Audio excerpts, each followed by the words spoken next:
अच्छा, नंद के छोरा की इतनी हिम्मत, मटकी भी फोड़े और धमकी देके जाए।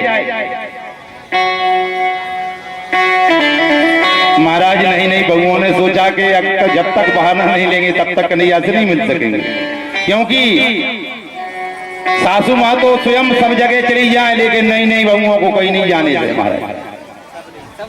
इसलिए उन्होंने ऐसा किया है महाराज, क्योंकि सासू माँ की और बहू की बनना बड़ी कठिन की बात है महाराज।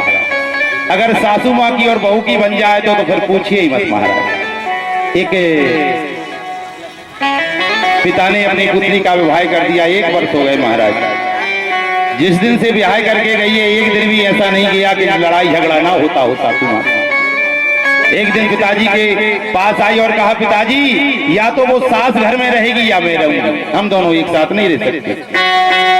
बोले ये बता मुझे क्या करना है। बोले जहर दे दो जिससे मैं सासू माँ को खिला दूं। बोले बेटी जब जहर है तू खिलाएगी तो तू भी तो फंसेगी। एक काम कर बेटी, मैं तेरे लिए 1 महीने की एक खुराक बना देता हूँ। कैसी खुराक? बोले 30 पूरियां बना दी है महाराज। बोले जहर की है। एक एक करके जैसे एक दिन भोजन कराए तो सब्जी में थोड़ी 1 पुड़िया डाल देना, दूसरे दिन की दूसरी पुड़िया, और 30 दिन में तेरी सासू माँ धीरे धीरे महाराज दुनिया छोड़कर चली जाएगी। किसी को शंका भी नहीं होगी और तू फंसेगी भी नहीं। बोले ये अच्छी युक्ति बताई पिताजी, लेकिन बेटी एक बात सुन।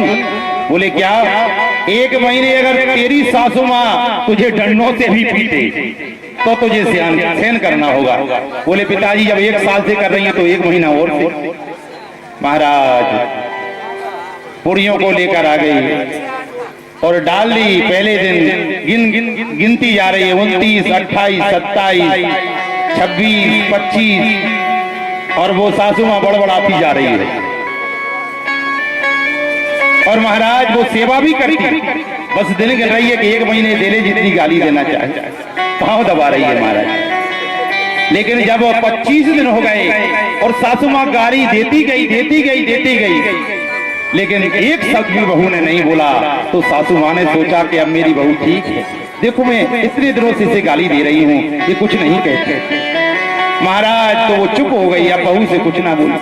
अब बहू को भी लगा महाराज कि अब मेरी सासू माँ को नहीं मनना चाहिए, अब तो ये अच्छी हो गई। 28वें दिन अपने पिताजी के पास आई और कहा, पिताजी अब कोई ऐसी दवा दे दो कि मेरी सासू माँ ना मरे। बोले क्यों? अब तो बहुत अच्छी हो गई। पिता ने कहा, बेटी मैंने कोई तुझे जहर की पुड़िया नहीं बनाई। यानी पिता ये बताना चाहते हैं महाराज कि अगर सहन शक्ति हम घर में करें तो जरूरी नहीं कि लड़ाई हो महाराज। लड़ाई तो तब होती है जब दोनों बराबर के हो जाते हैं। अगर 4 बातें बहू पकड़ाए तो सासू माँ को चुप हो जाना चाहिए। अगर 4 बातें सासू माँ पकड़ा रही है तो बहू चुप हो जाए तो देखना आप लड़ाई कभी नहीं होगी महाराज। ये 30 पुड़ियों वाली युक्ति जरूर अपनाना महाराज। कहने का तात्पर्य आज सारी गोपियों ने, सारी नई बहुओं ने कहा वो नंद के लाला आए थे, सारी मटकियों को फोड़कर चले गए। बोले अच्छा देखो मैं जाऊंगी तो बात ज्यादा बढ़ जाएगी, एक काम करो तुम ही उलाना देने के लिए जाओ और यशोदा मैया से कहना कि तेरा लाला हमारे घर आए, मटकियों को फोड़े, माखन चोरी करे। महाराज नहीं बहुएं गई हैं, 1-2 गोपी